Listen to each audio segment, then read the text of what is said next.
Hello, everyone. Welcome to another episode of the Cybersecurity Recruiter podcast. Today, I'm joined by Mike Saylor. How you doing, my friend? How are you? I'm good. Yeah, I've released an episode every week for about 2.5 years, but we're always really far ahead on the episode, so I've not actually done a recording for a little while. I'm feeling a little bit more nervous than usual, and I'm feeling a bit rusty, so I'll do my best for you, Mike, but I'm not making any promises. We'll get through it. We'll get through it. But yeah, no, there's a lot to talk about today. For the listeners that don't know you, I'm just going to do you a bit of an intro, my friend. Feel free to correct me if I get anything wrong, but you've ran and owned various different businesses. You've done a lot teaching as a professor within cybersecurity. You're currently a member of the Cybercrime Committee, North Texas Crime Commission. You've been involved with the FBI Infragard. You are also currently a professor of cybersecurity and digital forensics at the University of Texas at San Antonio. You're an executive director of the Cyber Defense Center and have been for almost 15 years. And you are currently the CEO of Blackswan Cybersecurity. Welcome to the show. Thank you. That wraps it up, right? You sound like a very busy man. I know I've done you a bit of an intro there, but I'll start where I always start, which is, who are you, Mike? What's a day in the life like? And yeah, what do you get up to these days? Sure. I've been in cyber IT for 30 years. I've been a professor, like you mentioned, this is my 26th year. I'm an inventor. I'm an author. I'm a writer. I wake up every morning and let the chickens out, drink coffee out in the sun, and then get to work answering phone calls and whatever comes up. I try to keep a schedule and an agenda, but to your point about being busy, my day, I have no control over how my day goes. If it's not on my calendar, good luck. And then that takes me into the evenings. So I teach most evenings. I try to spend as much time as I can with the family. But I love being outside. I have a quasi farm here with a garden and some chickens, hoping to have some cows soon. And then, so that kind of breaks up all of the cyber focused doom and gloom in the world. Yeah, that's cool. I've always kind of thought about, are you getting to the stage where you can be fully self-sufficient then? You've got your own food and solar there or something like that? Is that what you're doing? It's solar. We have the Tesla Powerwall batteries. We have well water. I drive a cyber truck, so there's another 300 kilowatts of power if I need it. It's all good. I've always really liked the idea of living like that, but I bet there's probably a bit more knowledge, expertise, and maybe commitment than maybe I think. Am I right? It takes some getting used to, for sure. You can't just move out of the city and think you're going to be fine. You got to ramp up to that. It's a change. Cool. Cool. But no, Mike, it will be nice to dive into your time over the last 30 years. It'll be nice to dive into your experience of building and running businesses, and also be interested to hear more about your books. And I'd like to learn about different things you've seen over the years when it comes to teaching people and optimizing career growth and career progression within the cybersecurity space. And perhaps that would be a nice place to start. In your experience in teaching people, is there certain types of people that tend to grow and progress and really kick forward better than others? Is there any patterns that you see that could help the listeners? In the 26 years, I've seen everybody that is stuck to it be successful at it. And sticking to it, I think, takes a couple of different forms. There are people that get into cyber or have an interest in cyber, and then they lose interest for some reason. Maybe it's more technical than they thought it would be. The life of whatever job they were pursuing turned out to not align with their own personal goals and objectives. They can't get the job for whatever reason, so that they go back to whatever they used to be doing or find something else that seems to come up. So there's a lot of reasons why people don't end up in cyber, but there is no reason that anybody couldn't make it in cyber. There are so many different jobs and disciplines and opportunities in cyber. There is something for everybody. And what's been missing, there's a lot that's been missing as far as how do we connect this? Anybody can do it with all of the jobs that are out there. And some of the things that are missing is mentoring, career advice, internship opportunities, true alignment of the person with the opportunity. So who are you? What are your skills? What are you good at?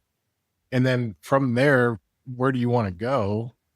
And then filling in the gaps with all the things that you need to accomplish and do and learn and demonstrate in order to get that job. And it took quite a while to really see all of that from different perspectives. I've been the job hunter looking for jobs. I've been the educator teaching the people that want to get the job. I've been the hiring person that wants to hire those people. And I've also been on the kind of the advisory committees for how do we develop the programs and the paths to get the people in the jobs. They're all misaligned. Every one of those perspectives speaks its own language, has its own objectives, has its own title for jobs and skills. And then add to that Hollywood with everything they put on TV about all these cool cyber jobs. And now people have a misunderstanding of what that job is. And I'm going to go work in CSI and do forensics or be a hacker and all these things. And so they come into cyber with these preconceived notions of what it is and how cool it's going to be and all the money they're going to make. And they're going to be on TV and have all these friends and go to Russian raves in the middle of the night. But it's an awakening once they get into it. And I've had the privilege of working with a lot of different people, super talented, smart, amazing people that for one reason or another, they were going to give up.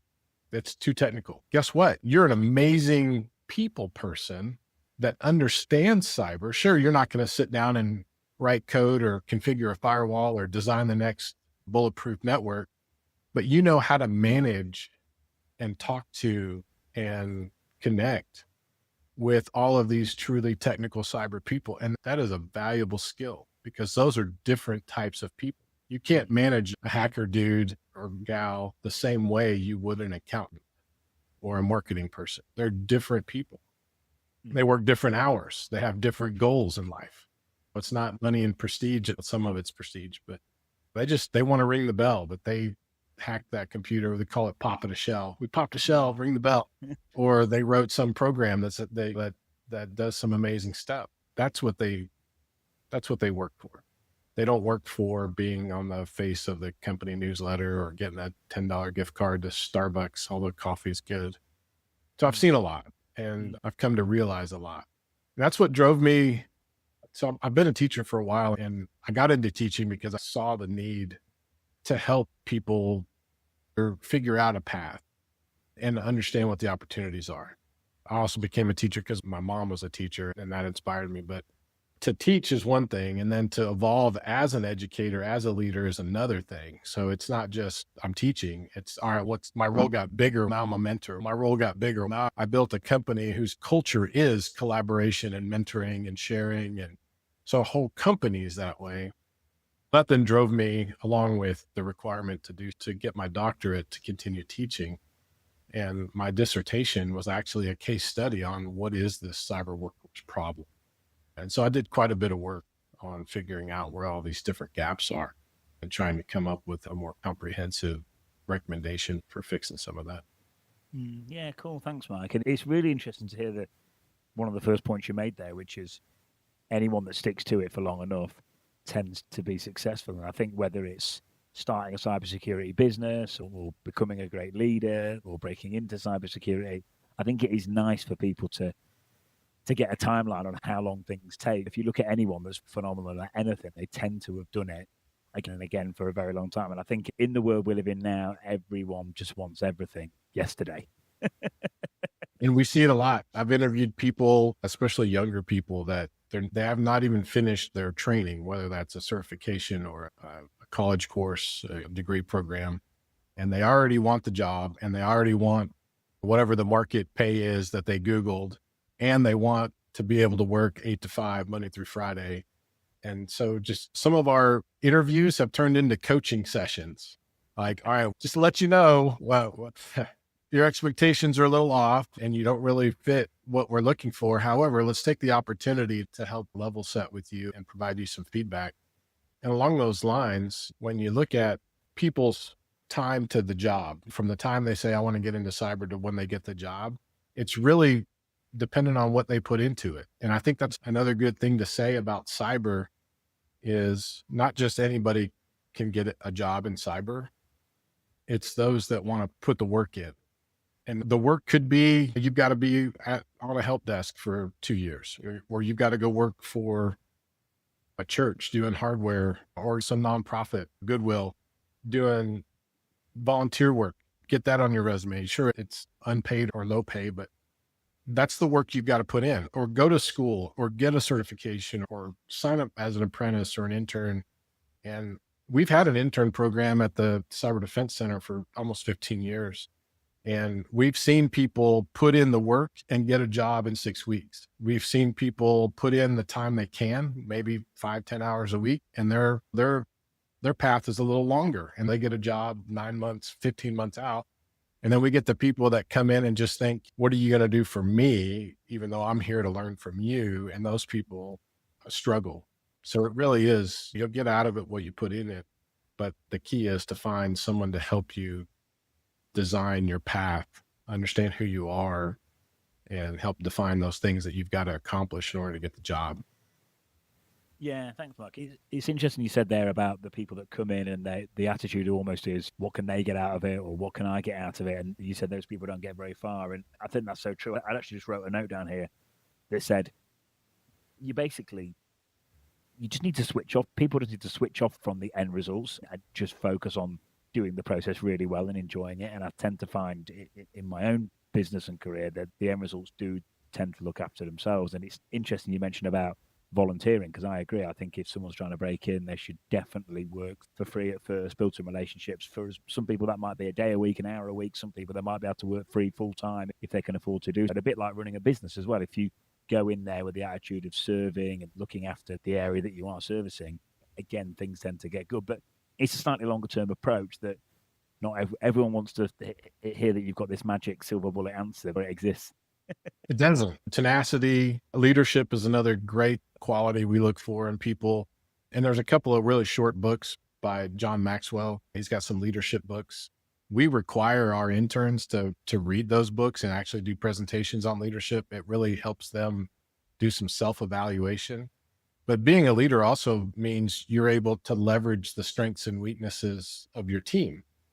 And a team of leaders is the most effective team you can have. So a leader, everybody thinks, well, that's my manager, that's the boss, that's the people that know. A leader is the people around you that actually take the initiative, that are observant, that are compassionate, that do listen, that do contribute. In our organization, there's no such thing as it's not my job. No one's allowed to say that. Everybody does what needs to get done. And I grew up that way. My mom or my parents both were, it wasn't a list of chores and who did what. It was, you guys can see what needs to get done, and we expect things to get done by the end of the day or whatever it was. And my brothers and sister and I, or actually as a whole family, we would knock stuff out and get it done. And so there's the technical aspect of cyber, but there's the human soft skills and personality traits that we look for in cyber. But I'll say it again, anybody can get a job in cyber. There is a job for everybody in cyber. There are so many things, and a lot of organizations have one person or a select few people that they make wear so many cyber hats. That's where the burnout comes from. That's where the gaps in protection and response come from, is because these people are overwhelmed with responsibility and don't have the bandwidth to maintain their skills or awareness or capability around all of that. And it's because there's a lack of awareness all the way around. There's a lack of awareness on the hiring organizations, knowing that they can find more pointed, disciplined people for that thing and not expect to pay full price, if you will, for that.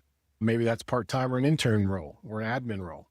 And then on the job seeker side, they think, I've got to fit in this box of this job title. No, you don't. There are so many subsets of that job title to help you get your foot in the door. And maybe that's not a full-time role, but there are so many opportunities with task-oriented admin, back office stuff that's all cyber related that people just don't talk about. They don't realize.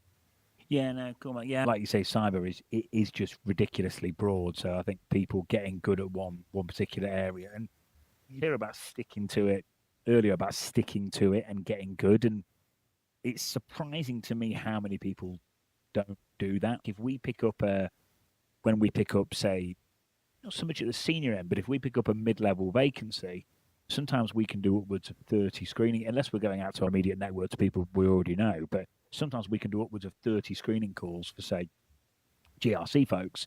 And it's amazing how many people just don't really have a strong understanding of NIST 853.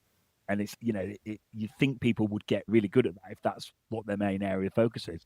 But it's surprising that people don't. So if people are listening to this and do take this on board, if you do get really good, really focused and stick to it, you will be up there in the top percentage of people, because so many people don't, do they, Mike? And I think that's a good example. So GRC is, you can be an amazing generalist in GRC and not be an expert in NIST 853, but I could go, yeah, I can do this 853. It's every other audit. Give me a week to brush up on what the objectives and controls are and how to properly scope that. I'll knock it out because I've audited everything you can think of. Can't say I've done 853, but it can't be different than 800, 171 or ISO 20. So you see what I'm saying? So you can be an amazing generalist in GRC, just like you can be an amazing generalist in cyber.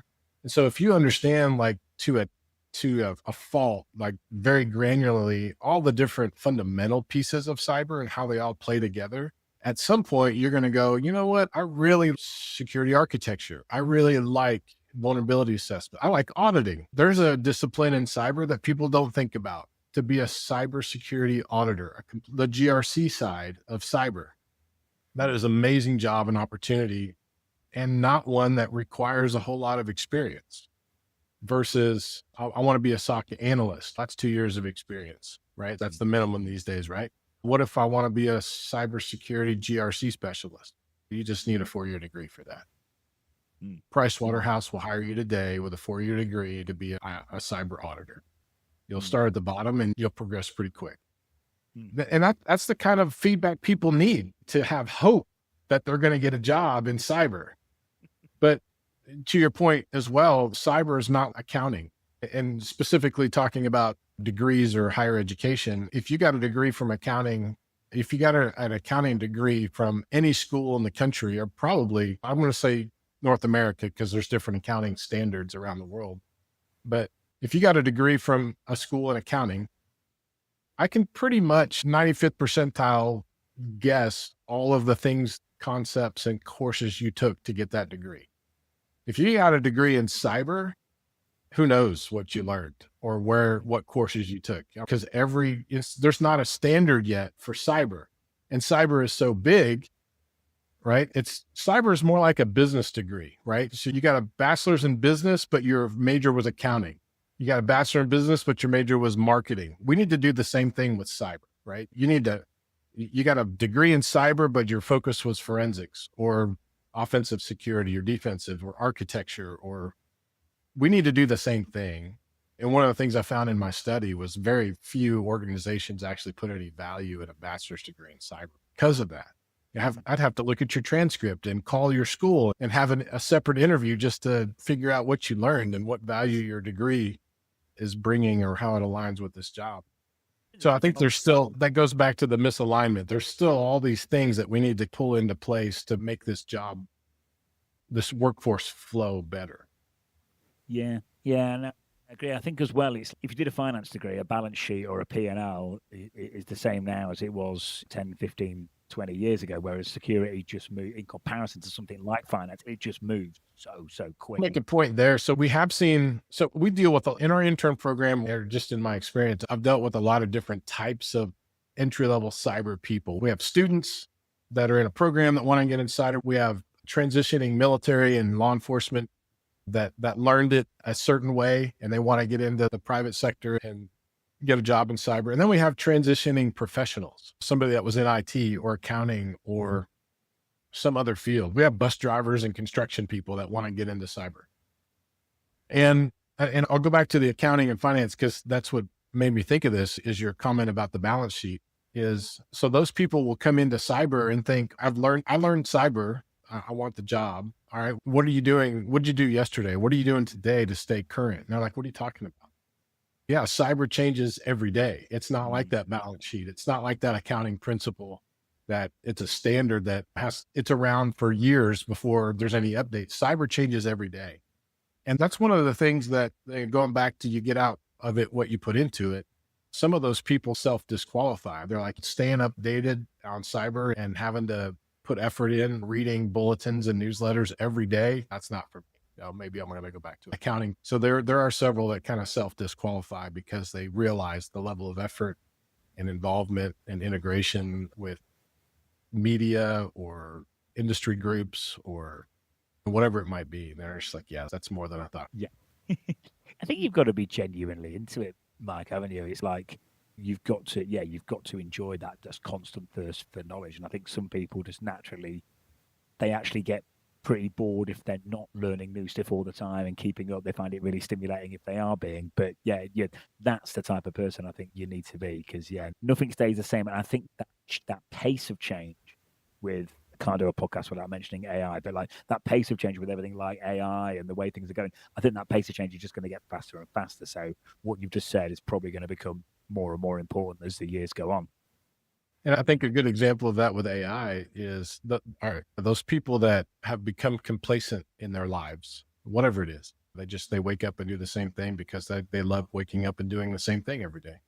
They're going to use AI the way their friends tell them, or the way that a social media post shows them. They're not going to take the initiative to learn how to use AI on their own. They're not going to research it and how do I do better prompts, or how do I validate the results from AI?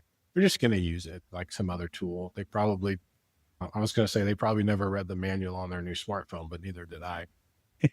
No, that's not a good example.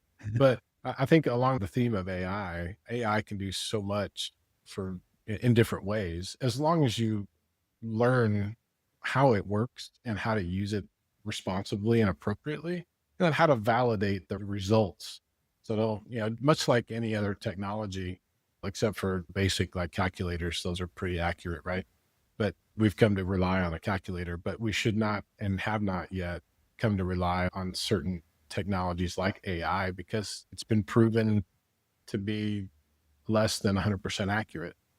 But there are a lot of people out there will take AI for face value. They'll take social media for face value without doing the work of really validating the rationale and results. Yeah, you've still got to know the area or the domain or the thing that you're using it for, because otherwise you can look rather silly rather quickly, can't you? So I spoke recently on AI, and there were some questions. And fortunately, I had read a study that had been done years ago aligned with this question. So this question was, I've heard that the evolution of AI is going to take people's jobs. And I said, it might.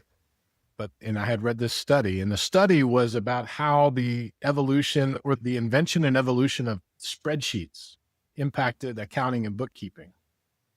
And it was an amazing presentation. And it was the study and the presentation was done by an AI guy from Google. And you had all these jobs in bookkeeping and accounting, and then someone developed this software that was a spreadsheet. And so now I can do formulas and I can input numbers and it just does stuff. Sure, the traditional accounting and bookkeeping jobs went down, but then you see this whole spider web of other types of jobs, other specialties, other things that those bookkeepers and accountants are now qualified to do, because they all stemmed from those fundamental skills and concepts. But this spreadsheet now allows us to do other things. Like actuarial work was all pen and paper or pencil and paper, and now you can do that in spreadsheets.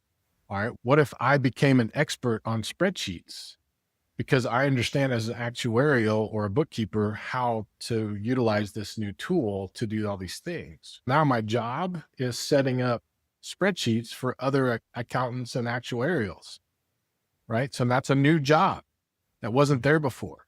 And I'm no longer an actuarial. I'm the spreadsheet developer for others. So yeah, it eliminated that job, but it created this new job. And so AI, similarly, if you learn how to use AI, it's either going to help you do your job better, or could eventually, and we've seen a ton of these where people are using AI to do these new jobs, these new things. It's those people that are resistant, becoming familiar with the tool and how it would help them do their job, that are going to lose their job. Yeah, it is. And I heard a saying, I'm probably going to get it wrong, but I think it's something along the lines of AI won't take your job, but another human using AI will. Right. Someone articulate way better than me, but yes, something along those lines. But yeah, I think I'd be interested to hear what you think, Mike. I think anyone that's like really on point, up for it, wants to carry on learning, wants to keep growing, I think AI is actually I think the next few years is going to be like really good fun for those types of people. I say if someone's cruising, chilling, just wants to sit behind an ESSA scan and just do a bit of surface level work, that they should probably be pretty worried. But anyone that actually really wants to go below the surface level and go deep and really push forward, I think it could be like a real time. And I think you bring up a good point, because there is a name for that person. We call them a button pusher. And so if you are a cyber person that just pushes a button and you lack the initiative to continue learning, then yeah, your time is limited, especially now in this evolution of AI and automation. There may still be a role for you, but your career advancement is significantly limited. So if I can continue that scenario, if I'm a button pusher, I still have to deal with the report on the back end. And that's the majority of the effort on a vulnerability scan. These, especially Nessus, they don't provide really valuable consumable reports at the end. So the majority of the cost associated with a vulnerability scan is having someone skilled and knowledgeable about what those results are to put those in a consumable format for the client. And consumable, it not only reduces the volume, like a Nessus scan can easily generate 15,000 pages, and a lot of which false positives, irrelevant or uninteresting findings. How do I then take all of that data and make it more concise and consumable and add charts and graphs and explain and be able to explain those findings and collaborate with the client or the consumer on what to do next? AI can help you with that. AI can take that 15,000 page Nessus report, go out to the internet and research applicable characteristics and attributes and input on those findings, consolidate them, create the charts and graphs, create the executive report. But you have to know how to use it. And then you have to know how to validate it, because I still, to this day, I can't remember what it was, but I asked Grok something, the Twitter AI Grok. I asked him something. I say him, it would be a lizard for all I know. I asked Grok, man, what was it that I asked? But the result was a hallucination. It was fabricated. Right website, no content. So just weird stuff. It still happens. Yeah, it does. Yeah, no, you've got to. Yeah, like I say, it's good if it's used in the right way. I think everything we're talking about there, Mike, is like, it's just going deeper than the surface level. I notice it in recruitment. Like if you try and come in and any shortcuts you try and take, or you don't build relationships properly, the market just basically treats you accordingly. Whereas if you come in, take a long-term approach, actually genuinely listen to people, learn about their businesses, add value, really get knowledgeable about the sector. Yes, it takes longer. Yes, it requires some patience. But if you do that, you look around 2, 3, 4, 5 years into the game, and things are going pretty well. But it's the same whether you're breaking in, or it's the same whether you're running a cybersecurity consultancy. It's just that bit deeper. And I just find if you do all this, I just find that so many people don't. So if you are prepared to go that extra mile, I think at that end, it gets fairly easy to stand out, because most people will just never get there. And you sparked two more thoughts. One, absolutely, even if you're unemployed, you should be doing something. So your resume, if you were let go or left your last company 2 years ago and you're interviewing now, your resume should say, what are you doing in the interim? I'm volunteering for the Information Security Association. I'm studying for this test. I built this lab in my house, and I'm working on these research projects. I'm writing these white papers. I'm contributing to whatever. And that's going to demonstrate that even though there was this gap in employment, you're still top of your game. You're still plugged in. So there's that. The other thing that I think, and I've seen, and this goes back to the misalignment, is I've seen resumes where people will say, in my last job, I was a senior analyst. I was a senior engineer. Okay, tell me about that. Then their description of themselves and their skills are still entry level. They only made it to senior because they worked at that company so many years, and that's how they were rewarded. So they were promoted based on tenure, not expertise. And that's something that needs to be fixed too, because now you've set the expectation of that person that my next job is a senior engineer, because that's my title from my previous job. And so they're interviewing for these senior jobs and they're not getting them, but they're also not getting the feedback that you're not getting that job because that's not who you really are. That was just a title given to you because of your tenure. We need to level set with those job seekers too, and have a tool available for them so that they can self-realize, self-analyze. Even though they gave me senior engineer, now that I'm out in the job force, I can go reassess where I'm at. And you know what? Crap, I'm just a regular engineer. Or conversely, I've seen some too that were held back. they weren't promoted over a certain level, but their skills, they're just an amazing resource. And now they're out there looking, and maybe they didn't realize that they're that valuable either. So they're looking for this entry-level analyst or mid-level job where in actuality, they're qualified for much more. Yeah, no, I've seen it on both sides as well. And it's true what you said, because this market's like really different. So 21 and 22 was just red hot. It was like the best market. I don't ever know if we'll see another market like that again. It was just so good. And then the last 2 years have been a bit indifferent. But I do think like the demand has always stayed, like for the really good people that are doing all the stuff we're talking about. I think that the demand is still there now. I know from the stuff we're doing day to day within the agency that it's still there, and I think it always will be. So I think if people can really push on, it just protects you in this really crazy world that we live in right now, because it's certainly not normal, Mike, is it? It's not. It's not. And one of the cool things about cyber is it evolves. And so every day I mentioned it, cyber changes. Well, so could your role. And at Black Swan, we allow everybody in the company to cross-train on any other discipline or opportunity that they're interested in. So an analyst can shadow someone doing forensics. An engineer can shadow someone doing an audit. And I think that's important, not only so that your perspectives and your experience is more holistic as you work on whatever that daily discipline is, whatever your current job is, but it also gives them the opportunity to, we go back to burnout, and there are some people that just get, I cannot read another threat report. I wish I could do something else. I wish I could help. I think one of the things I've seen also in cyber is the willingness to collaborate and help. It's not just about hacking a network. It's not just about telling an organization that they're not compliant or you've got all these problems. It's the next step. How do I help? How can I help you fix that? Who can I connect you with to help? And at least in the North Texas, I think Houston has a really good environment too. The cybersecurity community in those two areas, and I'm speaking to those because that's the ones I'm most familiar with, is so collaborative and supportive. And this will go back to anybody that wants to get into cyber, start there, go to a happy hour, go to some of these events and just say, I'm here to learn. Is there anybody that I can talk to? And you'll find a lot of support there. And even online, social media, just be careful what buttons you push and what you say. Be humble, and you'll find some good support.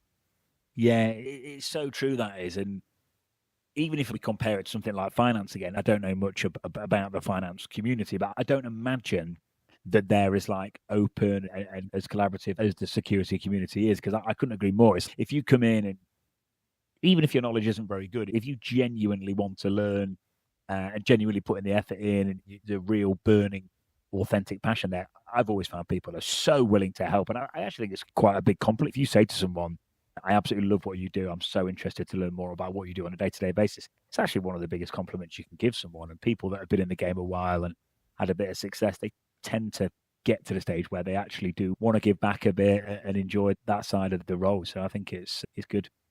And most of those are going to tell you all the bad stuff because they want to make sure that your expectations are set appropriately. So many people want to come in and be a hacker. Okay, let me introduce you to a hacker and let you walk a day in their shoes. And they're like, yeah, I'm not good at working 2 a.m. to 6 a.m. and drinking energy drinks and eating snack food and not seeing my friends for 3 days or whatever it is.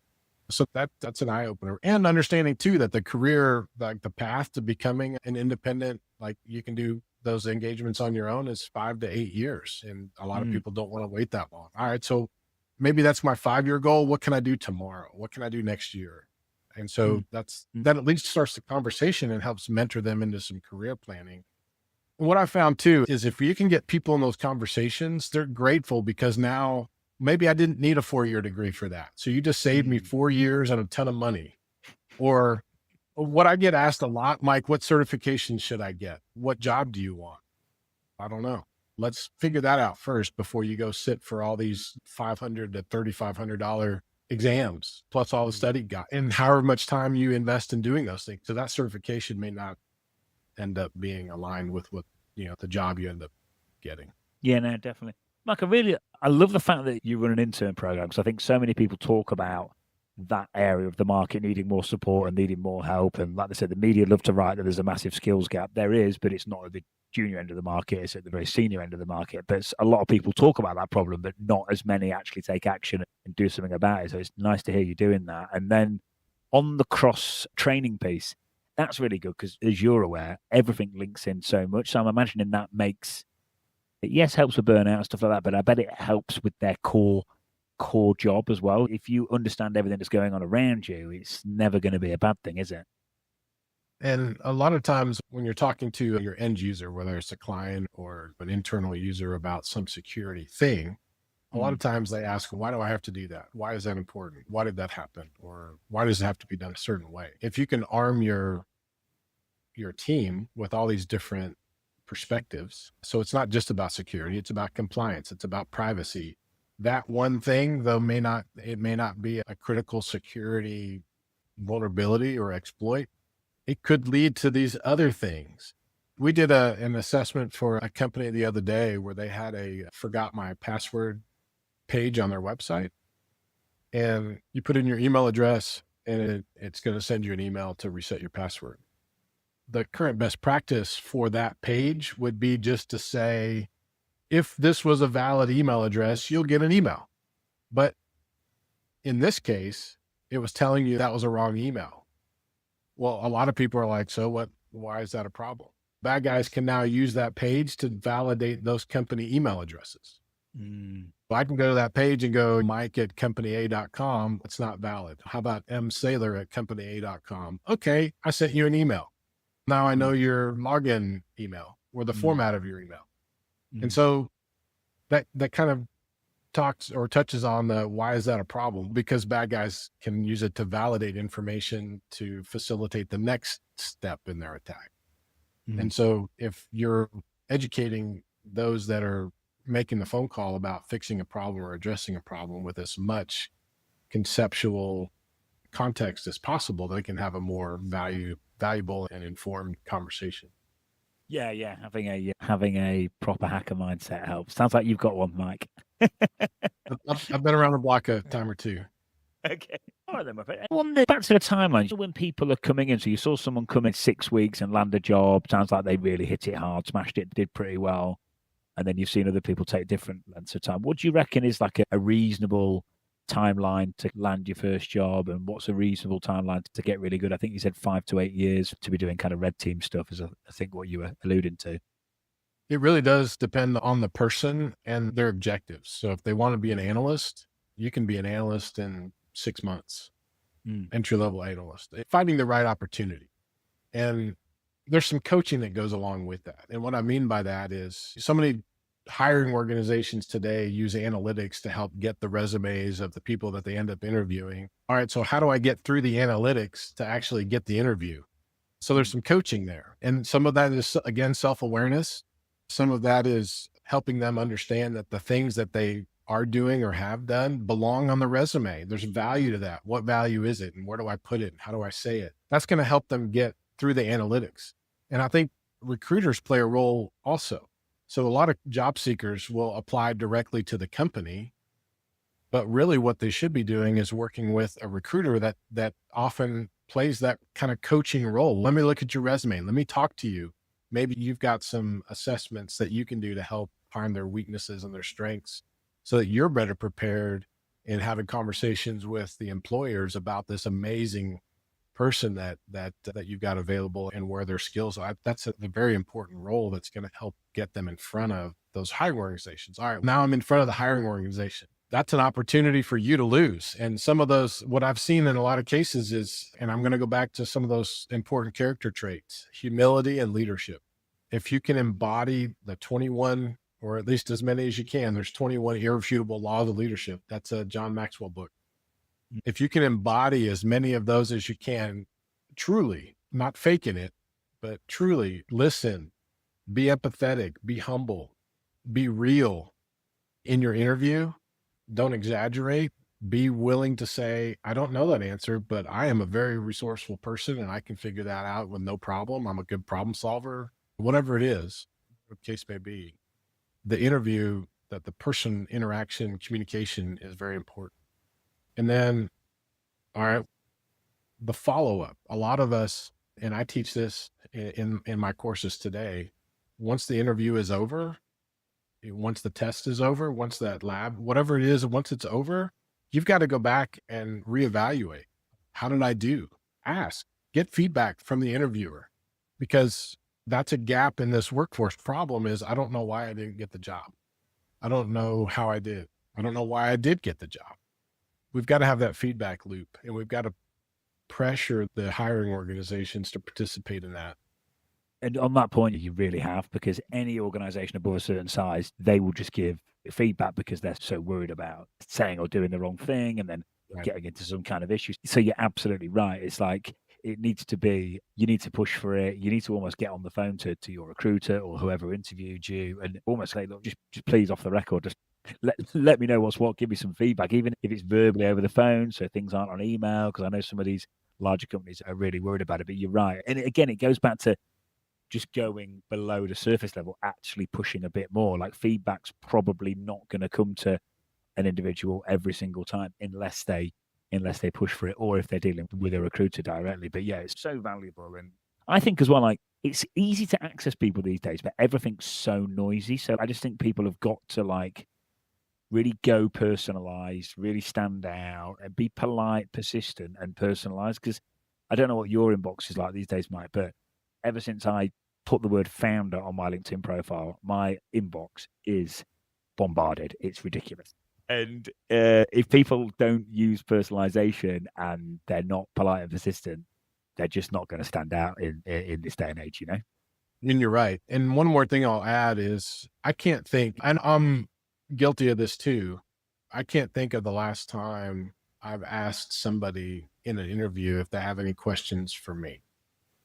What we've interviewed you this whole time, what do you have questions? What questions do you have for us about our company, our job, whatever it is? It's actually, and back to your point about asking somebody about their job. They're like, thanks you for asking. Let me tell you about my job. The people that are interviewing you will feel the same way if you ask them, how do you like working here? How long have you been here? What is your job like? What's your favorite things? And in some cases, you may even know who is going to interview you. Go do some research on them. Look at their LinkedIn page. See what groups they're a member of, where they used to work, where they went to school. Be prepared, because that's going to show some initiative, but it's also going to show your resourcefulness and research, and your ability to learn is huge in cyber. And we often, like in our organization, when we interview people, we want to know about what you do when you're not at work. What books do you read? What do you do for your hobbies? What's your home network look like? And my home network is pretty bland. I've got a router. I've got a weather station on the roof that I report weather. I've got cameras all over the place and any number of gadgets attached. And so that seems pretty vanilla, right? But it's very secure. So that's what I would say in an interview. Tell me about your network. It's probably your typical like design architecture, but it's very secure. And this is what I did to secure it. So it's those types of things that are going to show who is interviewing you that you're not just here for the job. It's part of who you are, and you're just going to bring that to work. Yeah. Yeah, no, thanks, Mike. And I think it's one of the best ways to learn is to ask people that are more senior, like just ask them for help. And I just find most people are open to it. Even the new recruiters that we've had start recently, for us, I'm training them up from scratch, and it's a lot of fun, but it's a lot of work. But one of the things that I suggest is just reach out to really senior people, just go for it and just ask to schedule a call, because I'm sure it'll be a mutually beneficial conversation at some stage. And if you ask people for a bit of help, I think most people, especially in the security community, I think most people's natural reaction is to give it, help out. And I'm not suggesting stalking at all, but if you want to go work for company A, look at their LinkedIn page and find out who works there. And then for those people that are in that area that you want to go work, again, dig into their profile and see what associations they belong to, or what schools, or maybe they posted that they're a part of some mountain biking club. And then just make yourself available in those venues. Go to that happy hour and introduce yourself. Have a business card printed up that's got your name and aspiring cyber person or available engineer. Or don't bring your resume, but bring something that you can give them that says, I'm here to connect with you, and here's how you can get a hold. And then there's other things, volunteer with those organizations, be the person that hands out the badges and say, hey, Bob from company A, I'm glad you're here. I'm Mike. I hope maybe I can spend some time with you later to catch up. Or the best thing to do is submit to present, get up in front of people and tell them something amazing you did or some research. And that's really going to lend itself to some value there. And put that stuff out on social media too. Go read 5 or 10 or however many security bulletins you subscribe to and consolidate that into a newsletter and put that on LinkedIn. And you know what? You can use AI to do that, but make it, personalize it. Don't just take AI's result, but personalize it, but let AI do the heavy lifting and put that out there. And guess what? People are going to start following you because you're doing something that they don't know how to do or like the way you do it better. And that's a great way. And you're in the job interview and go, yeah, I do a newsletter on LinkedIn every day. And you're like, that's impressive. Yeah, no, thanks, Mike. And it's such good advice, that is. The stuff about speaking and stuff like that, I think what it does for you, like the strength and depth of your character and your confidence levels as well. I can remember, I've not done one for a while now, but I used to do a lot of LinkedIn lives, and so many people would come into these LinkedIn lives. And literally the first one I did, I couldn't do any work for an hour before. I couldn't do any work for an hour after. It was like ruining my productivity for most afternoons, but it really did help. Like going on a client call after doing a LinkedIn live in front of quite a few people just felt nothing. It just felt great. It felt so easy. So I think what it actually does, and it will be the same whether it's a job interview or a client call or a scoping call or whatever it might be, if you've just come off stage at a conference, and I think all of a sudden a one-to-one meeting, whether it be virtual or in person, probably seems quite easy. And I just think it gives you such a buzz as well. I've found it's nerve-wracking before, but afterwards it's like this super high feeling after. It's quite hard to beat. And I think this is a good time to add that I am as far left introverted as you can be, believe it or not. I after this, even though this isn't in person, after this is over, I've got to go sit in a dark room and recharge. And I'm the same way when I come away from a presentation, whether it's at a lunch or on a stage in front of a bunch of people. It is very draining for me. And I've got to go, it could take an hour for me just sitting in the car or over a cup of coffee, but it's where I wanted to be. And so a lot of people may have heard us talk about presenting and they're like, oh, there's no way I'm getting in front of people. You may just have to force yourself to figure that out.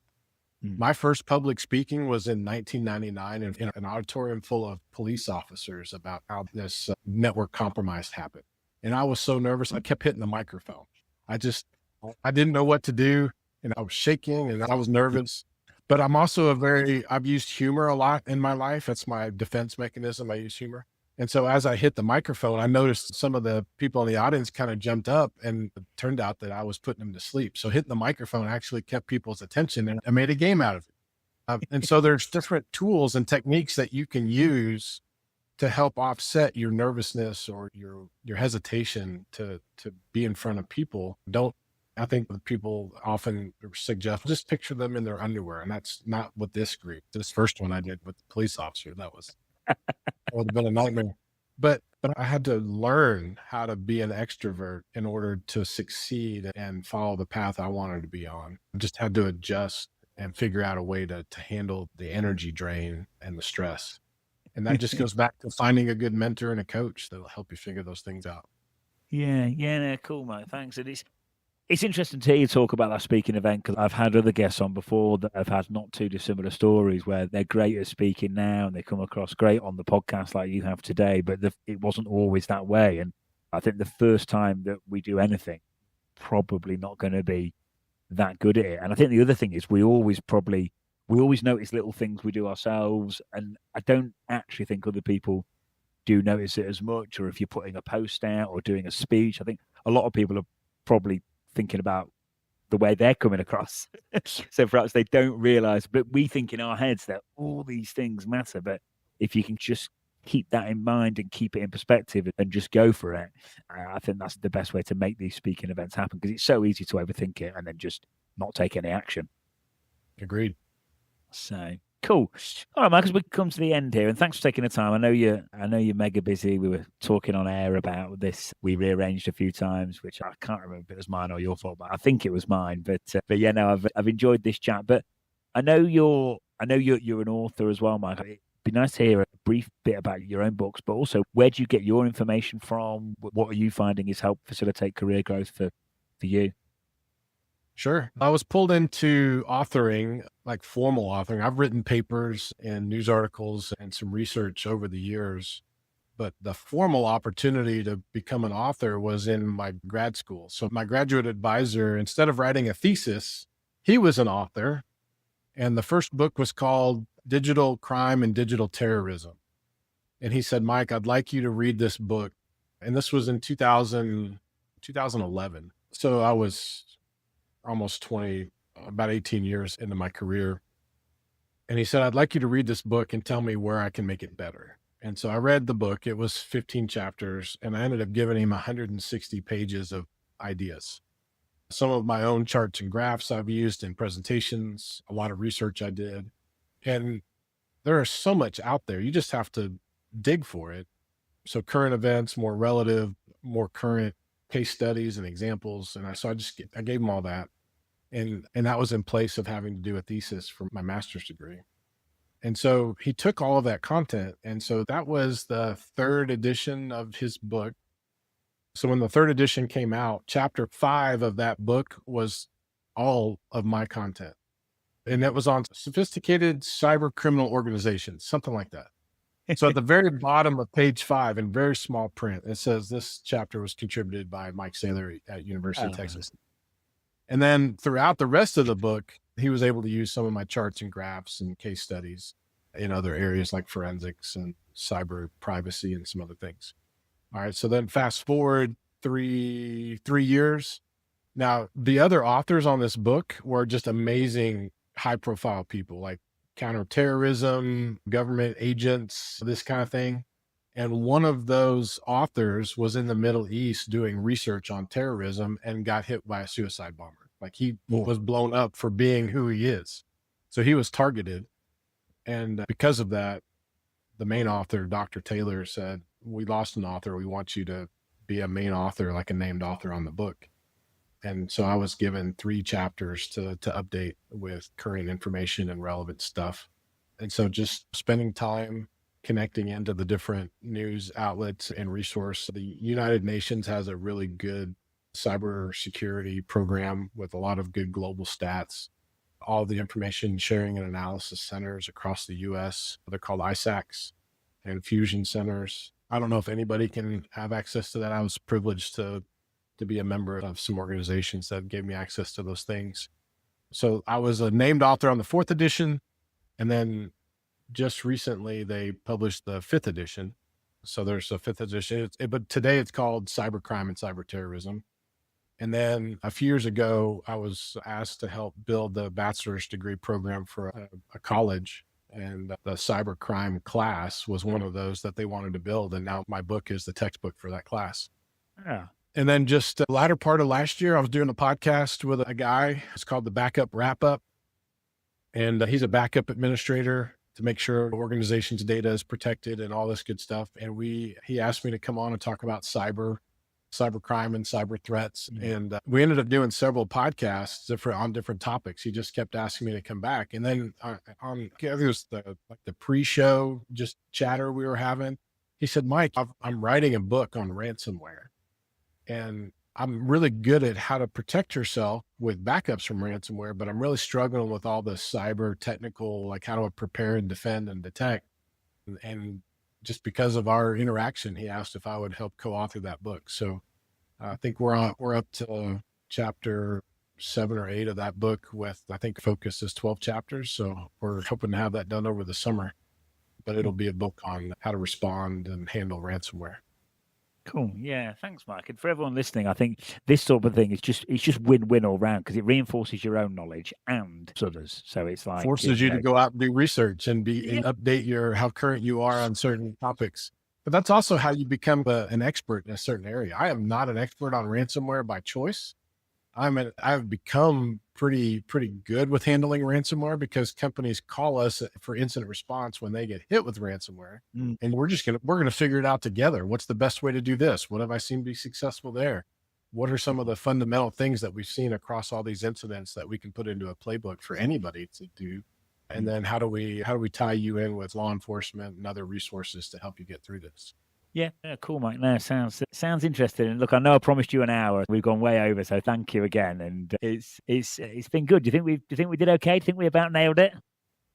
I think we did, and I think we could probably continue talking the rest of the day and still have good things to talk about. Yeah, I'm sure we could. But yeah, thanks again, Mike. It's been good. It's been enjoyable. Yes, sir. Thank you for having me.